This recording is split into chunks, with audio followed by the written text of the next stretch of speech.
بسم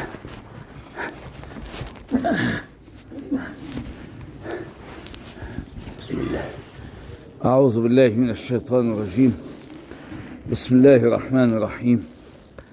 الحمد لله رب العالمين، حمدا كثيرا طيبا مباركا فيه، والصلاة والسلام على سيدنا ومولانا وحبيبنا سيدنا محمد صلى الله عليه وعلى آله وصحبه وسلم.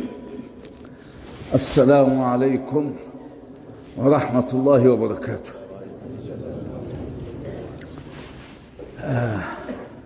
أول شيء أريد أن أعتذر إليكم. اعتذار واجب أن أعتذر. طيب هعتذر عن إيه؟ عايزني أعتذر عن إيه يا حاج؟ ها؟ عن إيه؟ المولد؟ لا، وهعتذر ليه عن المولد؟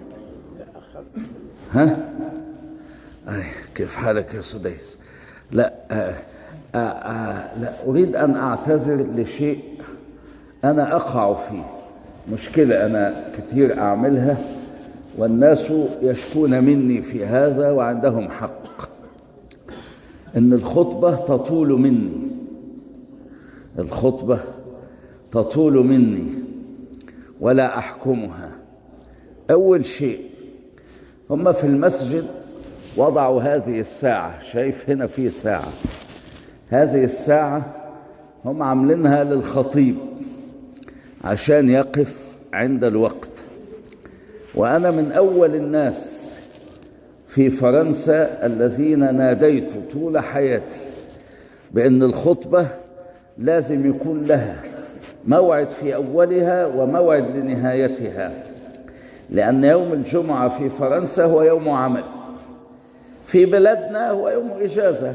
يعني الخطيب لو خطب الجمعة من صلاة الظهر إلى العشاء هو حر، مش مشكل. لكن هنا ما ينفعش، لأن الناس تخرج إلى أعمالها. لكن أنا عندي مشكلة، هذه الساعة أنا لا أراها بكل أسف، يعني عيني لا تراها. وبالتالي هم الشيخ ركابي، الشيخ رشيد، أخونا عادل، أحد منهم يقوم لي ويقف، فأعرف أن لازم في وسط الخطبة حتى أقف في العربي، وبعدين في آخرها حتى أوقف الكلام. لكن عندهم مشكل والله المشايخ الثلاثة، إنه أحيانا يلبسون ملابس غير بيضاء فلا أراهم، يعني لابس لبس مثل هذا فلا أراه. فالخطبة أتجاوز، المفروض إن احنا ننهي صلاة الجمعة، الصلاة نفسها، على 1:01:30. وكان في مصر حين نخطب ونطيل أحيانا، فكان كبار السن يرفعوا ايدهم كده بس، يعني ما يرفع ايده نسكت بقى، خلاص يبقى فهمنا انه احنا اطلنا. وانتوا فاهمين كلامي بالعربي ولا صعب شوية؟ ولهذا انا اعتذر. واحنا النهاردة سنغير النظام. انا طلبت من بعض اخواني ان شاء الله انه الساعة، واي حد فيكم يقدر يعمل كده، لما تلاقي الساعة إناغويت بس طلع الكشاف اللي في التليفون واعمله لي. الكشاف هذا اي حد يشوفه، يعني عارفه الكشاف هذا، بس هذه يعني. لكن هم هيعملوا لي كده ان شاء الله. ولما تكون برضو دي زويت، فاخد بعدها 3 دقايق في كل واحدة وننهي، فان شاء الله نصلح هذه المسألة. لأن أحد إخواننا شكى من هذا لي في الأسبوع الماضي، أحد المصلين الكرام، وهو عنده حق. وهو اشتكى من شيء آخر وكان مغضبا. أولا أنا أعتذر إليه لأنني يعني لا أظن أني أسأت إليه. أنا لا أستطيع أن أسيء إلى أحد من أمة محمد عليه الصلاة والسلام، هذا لا يمكنني. كل من انتسب إلى أمة محمد فأنا خادم له. ولا بد أن نتكلم مع بعض بكامل الأدب والاحترام. لكن بعد الخطبة بكل أسف أنا أكون في حالة تعب شديد، لا أستطيع الوقوف على رجلي، حتى لمن يسأل سؤال طويل أو خاص قل له ادخل، يعني نتكلم وإحنا جالسين، يعني سامحوني في هذا، ظروف صحة فقط ليس إلا يعني. فهو اشتكى ويقول إيه معنى الدرس الذي قبل الخطبة ولماذا هذا وكذا. فأولا يعني المغاربة كلهم هنا، يعني كان أهل المغرب الجزائر أو كذا، الأئمة يعطون درسا قبل الصلاة، صحيح ولا لا؟ نحن في مصر على العكس، نعطي الدرس بعد الصلاة. وأنا لما كنت أخطب وحدي هنا الجمعة، يعني كانت جمعة واحدة، كان الدرس بعد الصلاة ليس قبل الصلاة. لماذا؟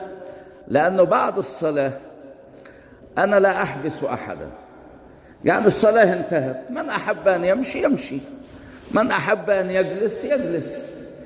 وأنا قبل الصلاة لا أحبه، أنا نفسي لا أحبه قبل الصلاة، لأن هذا وقت ذكر، يعني من يحب أن يقرأ القرآن أن يذكر الله، وقلت لكم ذلك كثيرا، فلا أحب هذا. لكن الدرس قبل الصلاة له أهميته.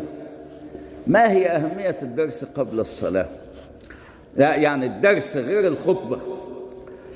الخطبة أنا أقول فيها ما أشاء، قد يكون ما أقوله، يعني أنا أتكلم عن عثمان بن عفان مثلا الآن، يجوز هذا يهمكم أو لا يهمكم، أنا لا أدري، لكن عقلي أو قلبي يقول لي والله هذه سيرة، لأن النبي عليه الصلاة والسلام قال لنا أن نقتدي بالخلفاء الراشدين المهديين، بالصحابة الكبار، إن احنا نقتدي بهم ونستن بسنتهم. فلهذا حكيت عن أبي بكر وعن عمر وعن عثمان، وإن كتب لي العمر إن شاء الله نحكي عن سيدنا علي ونحكي عن سيدنا خالد، يعني كده أنت واخد بالك. لكن هذا كلام أنا أفرضه، يعني ما جلسناش في المسجد مع بعض وقلنا أنتوا تحبوا نتكلم عن إيه، ما حصلش، صح ولا لا؟ لكن الدرس هذا ليس رأيي وحدي، لكن في رأيكم أنتم. لماذا؟ أنتم كذلك في الدرس تختارون الموضوعات اللي تحبوها. أنا أقول للي عنده سؤال يسأل، ترفع إيدك تقول والله كلمنا في كذا، أو إيه معنى الحكاية الفلانية أو كذا، صحيح ولا لا؟ إذن هذا كلام المفروض أني لا أفرضه.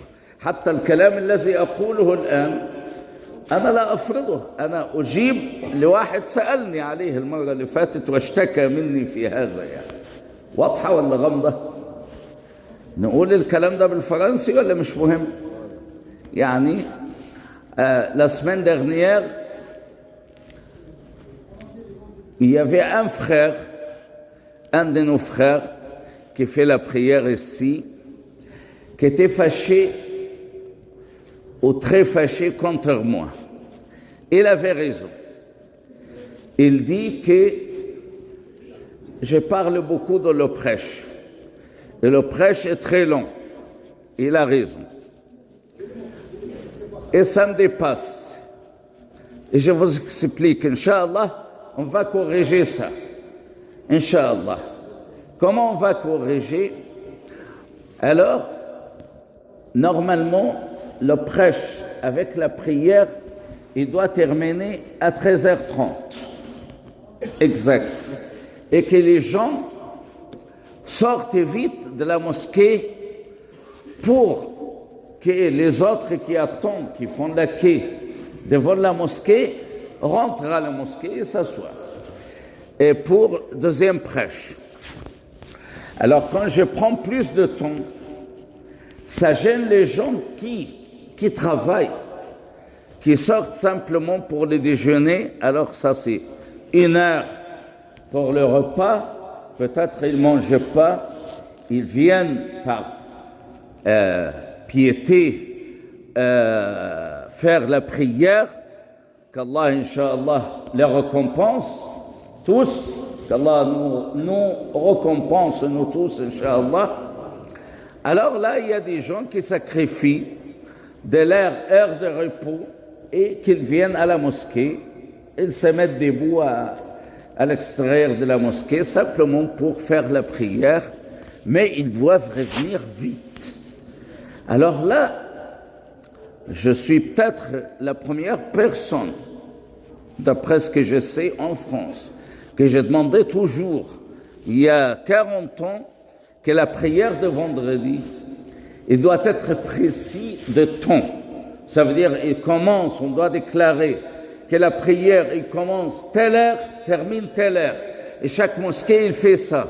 Et j'ai demandé à l'époque que toutes les mosquées qui sont proches l'une de l'autre, ils doivent prendre des horaires différents de la prière. Pourquoi?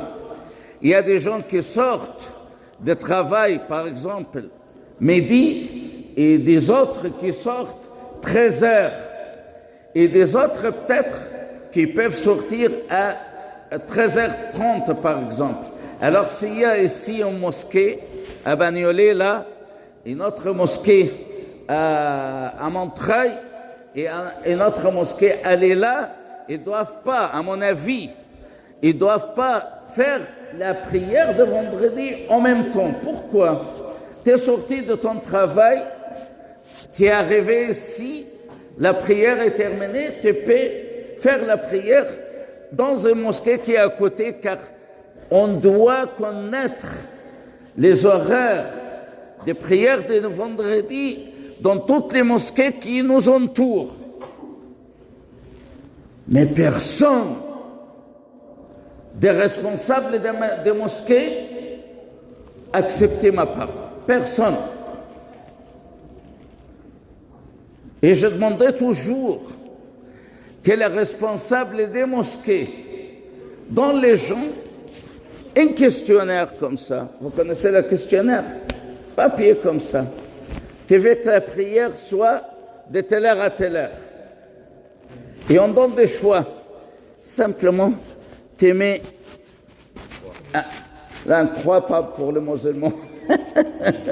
Oui, il n'y a pas de souci. Mais un signe, n'importe. Comme quoi, tu choisis ça. D'accord? Comme ça, on voit la majorité des gens dans la mosquée, ils veulent, car là, le moment de la prière de vendredi est valable de 20 minutes après le lever de soleil jusqu'à la prière de l'Asr. Alors, dans ce temps-là, on peut faire la prière de vendredi, à n'importe quel moment. Alors, on doit voir les gens, on ne connaît pas les circonstances des gens. C'est pas un ordre, c'est moi le président qui vous impose mon avis. Ah, c'est pas comme ça. Et le prophète, il a consulté les gens, mais je sais pas. Aucun responsable de Rameon n'a accepté ce que j'ai dit. Mais on doit on doit comprendre les gens simplement. Oui, ça ne veut pas dire qu'ils ne consultent pas, mais ils consultent simplement leur entourage. Ça veut dire les responsables des bureaux qui gèrent la mosquée. Mais ça ne veut pas dire que ça, c'est la vie de tout le monde. Mon avis était toujours comme ça. Et aussi, on doit terminer à une heure précise, à telle heure précise, pour que les gens peuvent s'organiser à ça. Car le problème est si, en France ou en Europe, c'est un jour de travail. Alors, on ne peut pas donner les horaires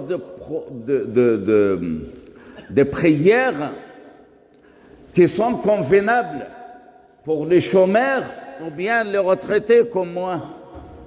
Non, nous avons tout le temps. Ça ne nous gêne pas. Et c'était comme ça, partout dans les mosquées, qui prennent la décision pour les horaires de prière, soit les retraités ou les chômeurs. J'ai dit jamais, il faut jamais faire ça. Il faut toujours prendre la vie des gens qui travaillent. Ai-je raison ou j'ai dit n'importe quoi comme d'habitude? Car ce sont les gens qui sont gênés. Les autres, ils ont le temps libre, ils peuvent venir à n'importe quel moment. Mais celui qui est gêné, on doit penser à celui-là. C'est ça. Alors, je vous présente d'abord mon excuse, car le problème, c'est qu'à la mosquée, ils ont mis... ça s'appelle quoi, ça? Hein? Une montre ici, devant celui qui fait le prêche. Mais je n'arrive pas à le voir, malgré qu'il est grand. Hein? Je ne vois pas ce qui est écrit là-dedans. Hein? Alors, j'ai demandé qu'il fasse, il y a 3 personnes qui m'aident pour arrêter, que ce soit au milieu de prêche ou à la fin de prêche, Cheikh Al-Kab, Cheikh Rachid et notre frère Adel. Et c'est bien, ils viennent ici. Quand je les vois, bon, je sais que c'est le moment. C'est quoi leur problème, les 3 là? Vous ne savez pas. Je vais me plaindre, hein? Allahumma salli ala sayyidina Muhammad. Alors, je les vois quand ils portent des vêtements blancs comme ça. Mais s'ils portent des vêtements comme moi, bon, ils sont debout, mais je ne les vois pas. Alors j'ai demandé qu'ils fassent un signal par la lumière des téléphones, là, ça s'appelle comment, j'ai oublié. Hein? Flash. Oui, le flash, qui est très fort. Car là, si tu le mets de n'importe quel côté de la mosquée, je vais le voir. Et vous pouvez m'aider par faire ça, n'importe qui. Non. Non. Et là, ça c'est pour demander, c'est pour aider. Non, c'est pas de votre volonté. C'est l'imam qui vous demande ça. Et quand je vous dis avancez, vous avancez. C'est un mouvement. C'est pour aider, pour faire la prière correctement. Alors, c'est simplement ça, un signal, oui, qui marche avec moi. D'accord? Ça, c'est une chose. Notre frère aussi, il n'a pas aimé qu'on fait cette conférence, qu'on fasse toujours avant la prière. Il a dit, c'est quoi ça? Tu inventes? Peut-être qu'il a raison, mais j'invente jamais. Pourquoi? Car les Maghrébins, ça veut dire les Algériens, Tunisiens, Marocains, etc., dans les mosquées, ils font toujours des conférences avant la prière. Oui, non? C'est vrai? Oui, d'accord. En Égypte, on ne les fait pas avant la prière, on les fait après la prière. Car là-bas, ça ne prend pas de temps de la prière, car on dit, on termine à 13h30. Et normalement, le prêche, il commence à 1h. Mais moi, je commence 1h moins le quart. J'aime parler, hein. J'aime bavarder. Désolé. D'accord? Alors là, la fin de la prière, c'est la même. Ça ne change pas. Parfois, on me dit, bon, tu dois commencer la prêche. J'ai dit, Maman, il y a quelqu'un qui a posé une question, je termine la réponse et je commence, mais j'ai l'intention toujours de terminer à l'heure. C'est clair ça? Alors, c'est ça. J'ai raconté beaucoup d'histoires qui ne sont pas très importantes, mais simplement pour vous présenter toutes mes excuses. Mais la conférence avant la prière ou après, n'importe, c'est très important. En Égypte, on les fait toujours d'après la prière de vendredi jusqu'à l'appel de la prière de l'Asr. Et si le sujet ou les questions ne sont pas terminées, on continue après l'Asr. C'était comme ça. Maintenant, il n'y a plus rien de ça. Le gouvernement ne permet pas ça. Je ne sais pas pourquoi. C'est clair ça? Alors, c'est quoi le rôle des conférences? Quand je parle, ou n'importe quel imam, quand il donne le prêche, C'est lui qui choisit le sujet, c'est pas vous, n'est-ce pas? Alors elle en pose du sujet. Maintenant, par exemple, je parle de Othman ibn Affan, radiallahu anhu, avant Omar, avant Abu Bakr. Alors c'est moi qui choisis ça. Peut-être la plupart d'entre vous, ils n'aiment pas ça, je ne sais pas. Je ne sais pas. Et si vous ne voulez pas, vous me dites aussi. Il faut donner des conseils. Mais je ne peux pas écouter une seule personne ou des personnes, que ce soit un nombre de gens, n'est-ce pas? Bon, pour me dire, il ne faut pas continuer ça. Ça ne nous intéresse pas. Mais la conférence, elle résout ce problème-là. Car la conférence, comme je vous parle maintenant, nous sommes à l'aise, nous tous. Ça veut dire, celui qui a une question, il pose la question. Et notre personne, il me dit, parle de ces sujets-là. Alors, ce sont des sujets ou des problèmes qui vous intéressent. Alors, ça, c'est un temps que vous choisissez vous-même le sujet. Vous allez dire, celui-là, là, le jeune là qui est juste devant moi, il va me dire, mais tu n'as pas raison, car là, tu nous as imposé ce sujet-là dont tu parles maintenant. Mais je réponds à une question d'un frère qui est avec nous dans la mosquée. Alors, ce n'est pas moi qui impose ce sujet-là. Ce n'est pas un sujet vraiment abordable. Ce n'est pas très utile, mais c'est une sorte d'excuse. C'est clair? Tu as compris? Tu n'es pas fâché? Alhamdulillah. Allahumma salli ala sayyidina Muhammad wa ala alihi wa sahbihi. Non. Oui. Vous m'entendez là? Ah. Je vous pose une question parce que la semaine dernière, on a eu une fête Mawlud, Aïwa. la naissance du prophète Mohammed. Alayhi salatu wassalam. Alors, moi, je ne sais pas, je n'ai pas en doute. Hein, Comment? Il y en a qui disent que le Mawlud, c'est tombé sous le décès du prophète Mohammed. Le Maoulid, c'est tombé sous le décès du prophète. Donc, les gens ne font pas ça. Je ne comprends pas, désolé, doucement. La date du Mawlud. Oui, il y a des divergences là-dessus. C'est ce que vous voulez dire? C'est cette divergence que je veux comprendre, parce qu'il y en a qui disent c'est du bidal, il y en a qui ne le font pas. Donc moi, je voulais savoir quel éclaircissement entre s'il vous plaît. Très bien.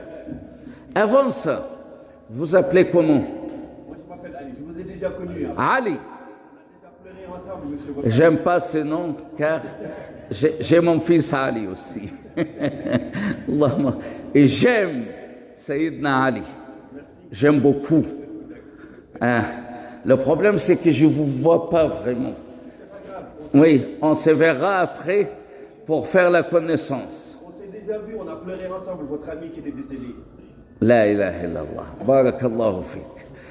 Alors, je vais vous poser une question, mon frère Ali, d'abord. Est-ce que vous aimez le prophète de profond de votre cœur? Bien sûr. Fort, fort. Très bien. Alors, s'il y a des divergences, ce n'est pas une vraie divergence, et je vous expliquerai ça. Il y a un clan parmi les musulmans qui vient d'un certain pays, et je ne vais pas mentionner le nom de ces pays-là, par respect, car il y a des pays là-bas aussi que je connais. Mais ces pays-là, ils prétendent qu'ils sont les seuls responsables de l'islam. Ça veut dire, si tu vois un savant marocain, un savant indonésien, un savant, vous venez d'où à Hajj Ali? Sénégalais.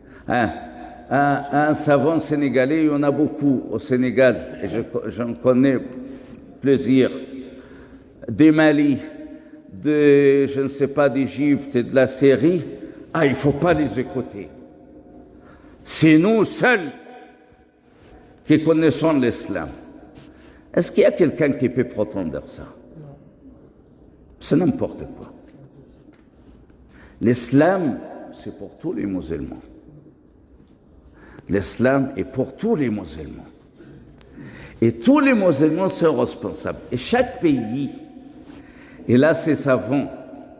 Peut-être il y a des divergences dans les avis des écoles des fiqh. Mais tout ça, c'est permis. Ça veut dire, au Maroc, ils sont malikites, n'est-ce pas? En Turquie, Pakistan, Irak, ils sont hanafites. Et moi, je suis hanafite. Est-ce que ça veut dire que je ne dois pas écouter l'imam malikites?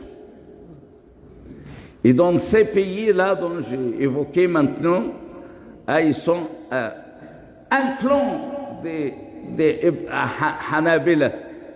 Oui, mais il n'y a pas de souci. Si c'est ton avis, il n'y a pas de souci. Mais tu ne dois pas imposer cet avis-là sur toutes les autres écoles. Est-ce que vous comprenez, Hajjal, ce que je dis? C'est ça. C'est ça le problème, c'est quoi? Moi, j'ai appris en Égypte. Vous venez d'où, ya Hajj? Sénégal. Alors j'ai dit, vous connaissez rien de l'islam. Toi, tu as un chapelet. Montrez le chapelet comme ça. Masha'Allah. Hein? Toi, tu as un chapelet. Moi, je n'ai pas un chapelet. Alors, c'est haram. Car là, en Égypte, on ne fait pas ça. Et tu me dis, mais c'est haram. C'est toi qui es haram. Car tu n'as pas de chapelet comme les Sénégalais. Tout ça, c'est ça le problème qui est entre les musulmans, dans des petits détails qui ne changent rien dans ta relation avec Allah subhanahu wa ta'ala. Est-ce que c'est assez clair ça? Alors c'est simplement les gens qui veulent s'imposer, c'est moi qui connais toute la vérité et les autres, ils sont des grands ignorants.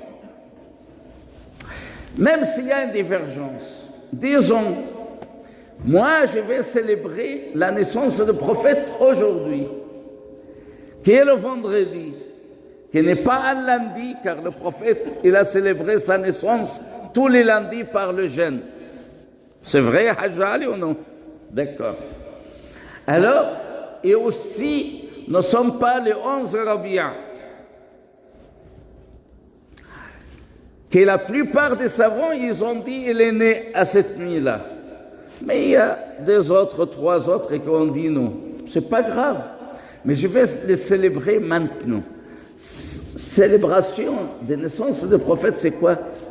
C'est montrer la joie de ton cœur qu'Allah subhanahu wa ta'ala, il nous a donné ce grand cadeau, la miséricorde, qui est fait pour tous les univers.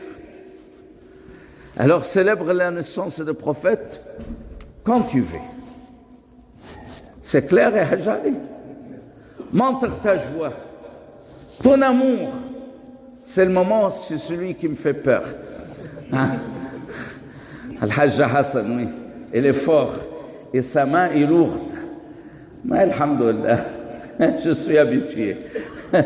Alors, mes frères, célébrer la naissance du prophète, célébrer la présence du prophète avec nous. Il est présent avec nous. Est-ce que vous le sentez ou pas? Vous sentez la présence des prophètes avec votre cœur ou pas? Vous sentez la présence d'Allah avec vos cœurs ou pas? Est-ce que vous sentez la présence d'Allah en faisant la prière ou pas? Et quand tu termines la prière, ton cœur, il sent la présence d'Allah ou ça y est, c'est terminé? Désolé, j'étais long. Pardonnez-moi. Qu'Allah nous pardonne tous. Vous me pardonnez ou pas? Barakallahu fikum, incha'Allah. غفر الله لي ولكم ورحمنا ورحمكم. نعم. Hein? Mais c'est le moment de prêche. C'est ce là qui va nous tarder. Oui, vite fait, incha'Allah. À haute voix. Hein? Par rapport à la question qu'il a posée, par rapport à la naissance du prophète. En fait, je voulais savoir, est-ce qu'il y a une preuve dans le Coran Est-ce que quelqu'un peut me transmettre la question?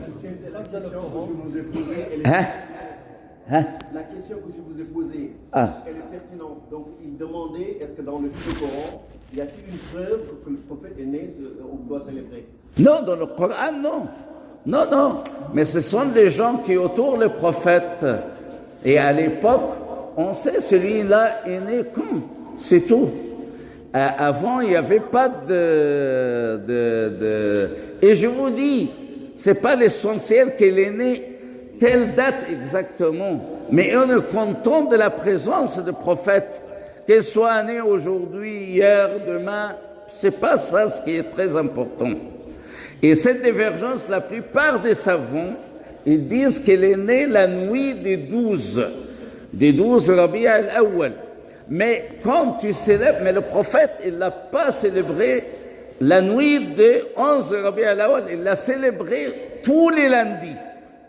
Tous les lundis. Est-ce que c'est clair? Alors ça nous donne le pouvoir de célébrer quand on veut. Par exemple, moi-même, je vais célébrer avec beaucoup de mes frères français qui sont des grands savants en islam, des Français, et qui refusent de parler dans les mosquées, qui sont des plus grands savants. On va célébrer la naissance du prophète demain soir, Inch'Allah, chez eux. Alors, c'est ça l'essentiel. Est-ce que vous me comprenez? Hadir, ya Cheikh. Hadir. Enfin, c'est tout, Inch'Allah. Barakallahu fikum. Je serai frappé à cause de vous. Barakallahu fikum, Inch'Allah. Vous me pardonnez, qu'Allah nous pardonne nous tous, Inch'Allah. Ghafarallahu lana wa lakum wa rahimana wa rahimakum. وسترنا وستركم إنه على ما يشاء قدير وصل اللهم على سيدنا محمد وعلى آله وصحبه وسلم.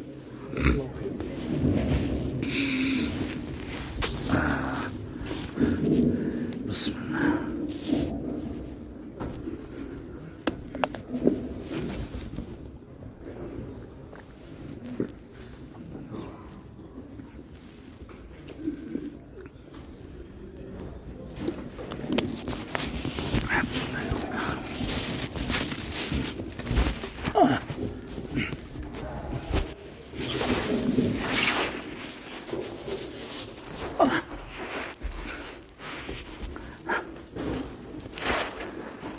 السلام عليكم ورحمة الله وبركاته.